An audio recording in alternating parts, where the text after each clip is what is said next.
I think you might have to accept. Yeah. No, we're good. I got the little red dot. I think we're recording.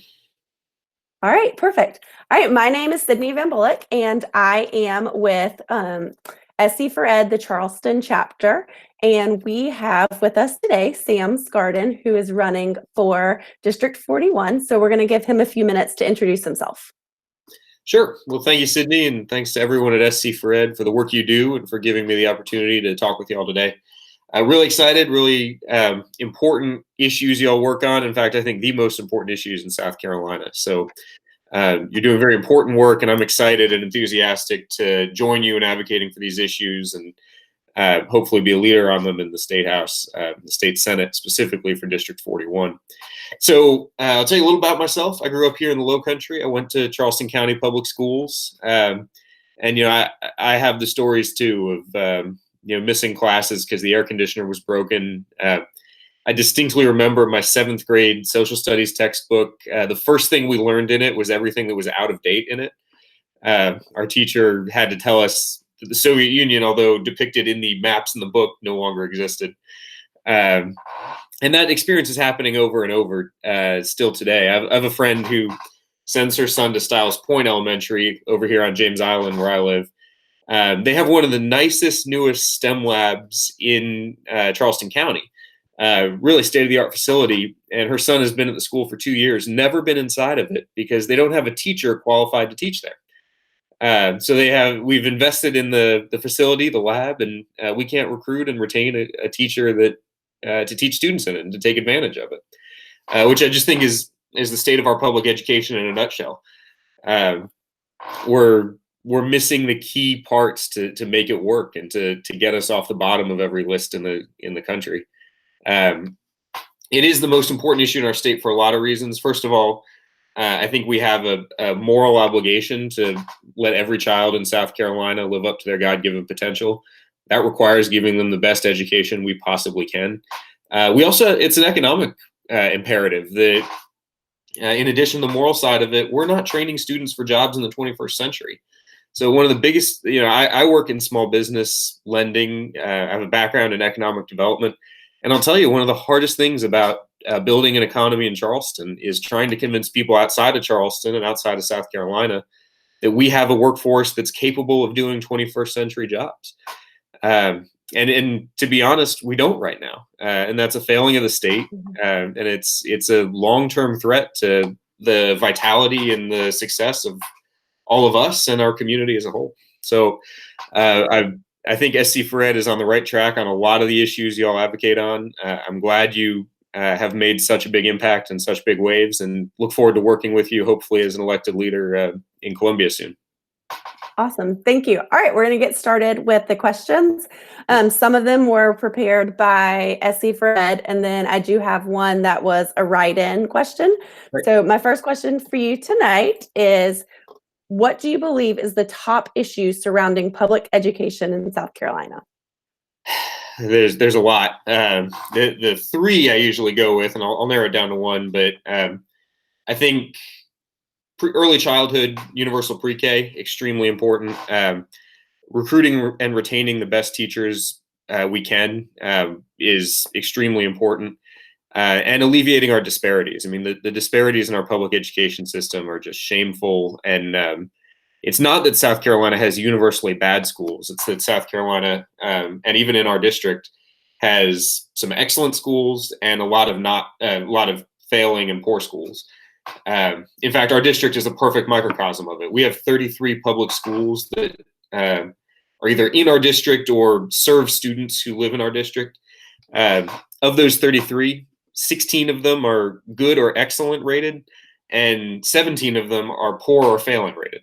The divide is perfectly even in our district. And that's, again, a microcosm for our Charleston County schools and our state schools as a whole. But you make me pick one of those three, and I'm going to say early childhood. There's a lot of debate in education policy. I didn't mention in the introduction, I used to work for Congressman John Lewis on his legislative staff. I did policy research for him and constituent service work for him, the great civil rights hero and congressman from Atlanta, Georgia. I went to college in Atlanta after I grew up here and got connected with him. So I did a lot of policy research, and I'm a big fan of data-driven policies.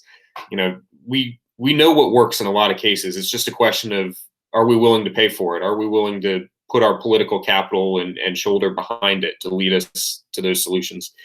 The one in education where there is no mixed data, there's no point counterpoint. The obvious way to get better student outcomes across the board is early childhood. Universal pre-K, making sure kids are showing up to kindergarten fully ready to learn, that they are on reading levels age appropriate at 5 years old. Because if they're behind then, all the data in the world says the odds of them ever catching up are extremely small. And we talk about teachers and teachers' ability to do their jobs and holding teachers accountable and all that, which I'm sure we'll talk about later. But you cannot hold a teacher accountable on a student that has never been prepared to learn from the day they set foot in a school, the first day they were there. And we have far too many students like that in South Carolina who, through no fault of their own, are showing up behind already, and they just never have a chance after that. So the biggest issue, the thing that would be most important to me as a state senator is universal pre-K. I read a study from the Center for American Progress. There are 88,000 3- and 4-year-olds in South Carolina who do not have access to pre-K. 88,000 that are not getting the education they could or should, and then they're going to show up behind on their first day of kindergarten. We have a responsibility to change that, and that would be my top priority on education as a state senator. Awesome. Thank you, Sam. The next question kind of will follow right behind that because anytime we address new initiatives like that, funding comes with it. So if elected, what would you do to address funding of public education? Yeah, and of course, we live in a whole new budget world, and after this coronavirus crisis, there was a $2 billion state surplus, which I think almost all of it should have gone to public education. Obviously, that surplus has almost entirely gone away. It hasn't totally gone away, though, and there's still money there to expand the most important pieces of it. But we fund our schools through an arcane law called Act 388. I'm sure many people are familiar with.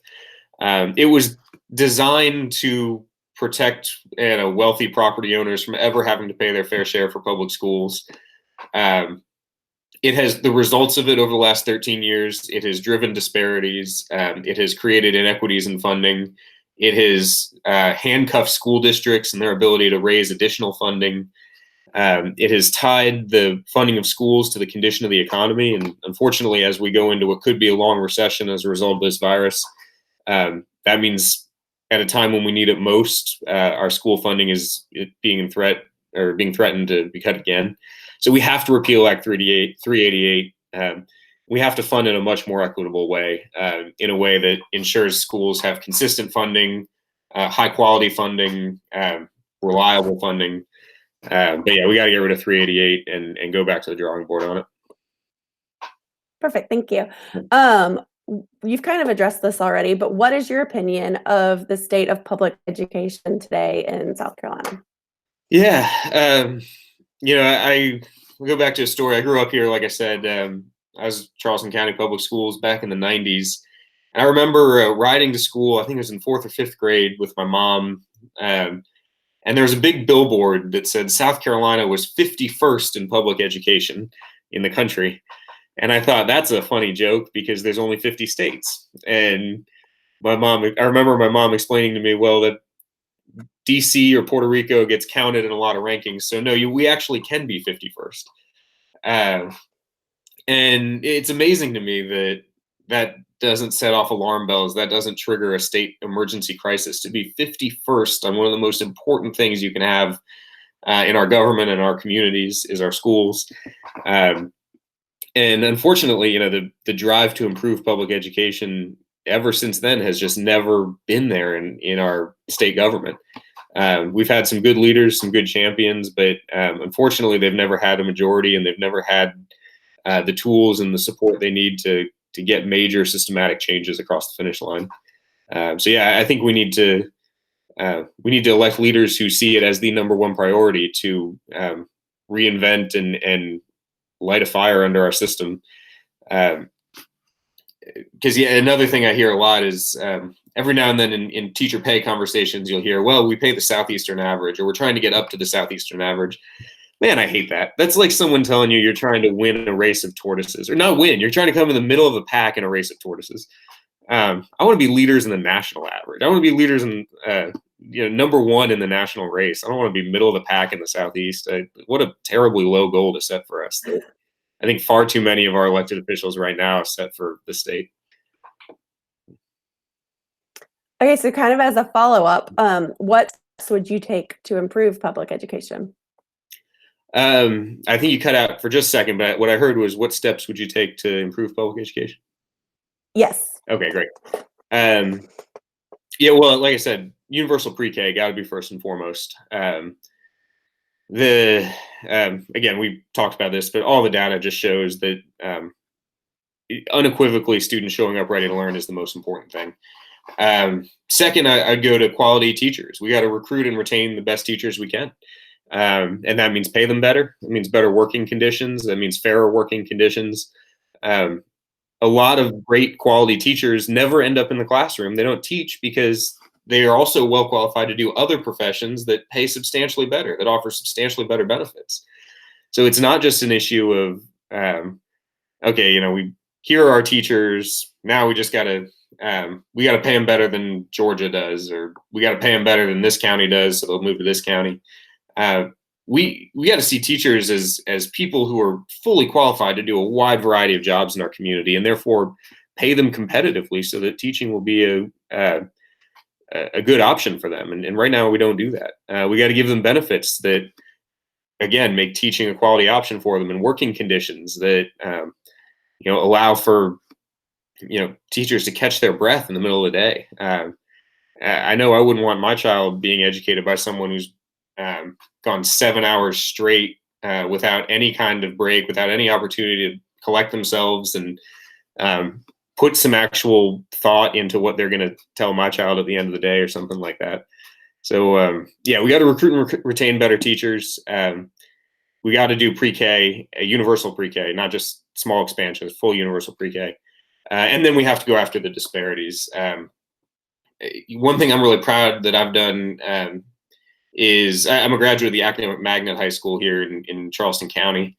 When I was at the Magnet, we were a very diverse school. We were top 10 rated in America, and we were 65% white students, about 25% black students, and 10% other. Very similar to the makeup of Charleston County, and we were a very highly ranked school. And I've been really disappointed and alarmed to see the diversity of that school entirely disappear in the 15 years since I was there. In fact, at our 10-year reunion a few years ago, a group of our classmates all decided that we wanted to do something about it. So we did a petition to the school district, and to the school district's credit, they let us set up a task force, which I was honored to be part of, do some in-depth research on the best practices for preserving and promoting diversity in magnet programs. And we were able to present those findings to the district, and they've incorporated them in some of their mission critical packages they've been trying to push through for the past year. So we have to go after the disparities in our school too. And that's an area where I'm really sad to say, not only are we at the back of the pack, we actually have moved in the wrong direction over the past decade. And I think it's time for our leaders to acknowledge that and actively work towards fixing it. All right. Considering how well educators have continued to provide instruction after the coronavirus pandemic, cancel state testing and assessments, what are your opinions about accountability measures today? Yeah, I think so. Every time we talk about teacher accountability, I get frustrated that it seems like so many people come at it from an angle of teachers are somehow the enemy. They're somehow these leeches on society that must be held accountable because they are responsible for any failures in our education system.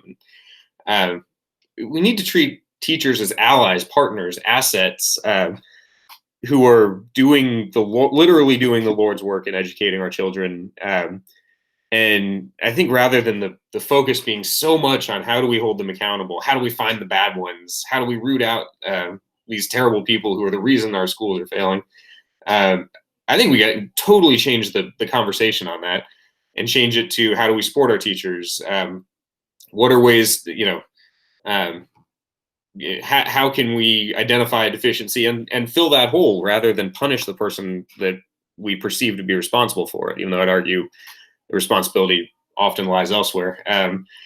But um, yeah, so in terms of accountability, I obviously there has to be some. I mean, everyone in their day job has some kind of review process and accountability, and that's important. We should do that. I don't think we are ever going to solve public education by continuously making the process more and more onerous for teachers, less and less desirable to be part of the profession, less and less flexible. Because one of the and Sydney, I'm sure you know this as an educator, it's so important for teachers to be able to be flexible and to respond to student needs in an individual and creative way. So all these assessments that force them to be regimented and not flexible, I think really can harm a lot of students' education. So I prefer if we shifted the whole conversation towards teachers are our assets, they're our allies, and trying to educate our kids. How do we support them best? How do we fill any gaps that are in the system so we can fully empower them? And yeah, the entire conversation about accountability will solve all our education problems. Additional oversight. I don't necessarily buy into that. Any more than we have to do it just to make sure that the nuts and bolts of the job are getting done and students are being well served by their teachers. Right. And my last question for you today is it's the write-in question. And we just want to know, what would you say to parents who are worried about sending their kids back to school next year? Like, what steps should they take in this whole process? Yeah, that's a great question. So I think just reopening the state in general, we need to be very science-based. We need to follow the advice of medical professionals. We need to actually, if we're going to reopen cautiously, we need to enforce those cautious mechanisms to make sure we don't have another outbreak, especially among our kids. So I think it should be a very data-driven, very scientific-driven approach. And I think one thing we've learned in the past couple months is how much we can do with virtual learning, with remote learning. So I think I'm not opposed to incorporating hybrid elements. I'm not a school administrator, so I wouldn't be prescriptive exactly about how we do it. But I don't think, I think one potential silver lining of this crisis is that we've learned to use the technology at our disposal a lot better. So I think it's important that we remember that we don't just leave that behind, that we remember that as we're developing plans to reopen, and that we don't put anyone's health and safety on the line simply for the sake of opening, because that won't last. I mean, if we rush too quickly to reopen without thinking about it more thoroughly, we're going to end up having to shut down again because there's been another outbreak. So yeah, I would be very science and evidence based. I'd use the technologies we've already taught ourselves to use and not lose that progress. Awesome. Well, Sam, that's all the questions that I have for you today. I'm going to give you the opportunity if you have anything else that you want to follow up with just the next minute or so. But I just want to thank you for coming and speaking with me tonight. Of course. Yeah. Thank you for having me. And just want to thank SC Fred and you, particularly Sydney, for doing such great work, both in the classroom and on the advocacy front. We're never going to make progress on this issue, on any issue, unless people are willing to work hard for it. And that's what you all are doing. And I'm very grateful for it.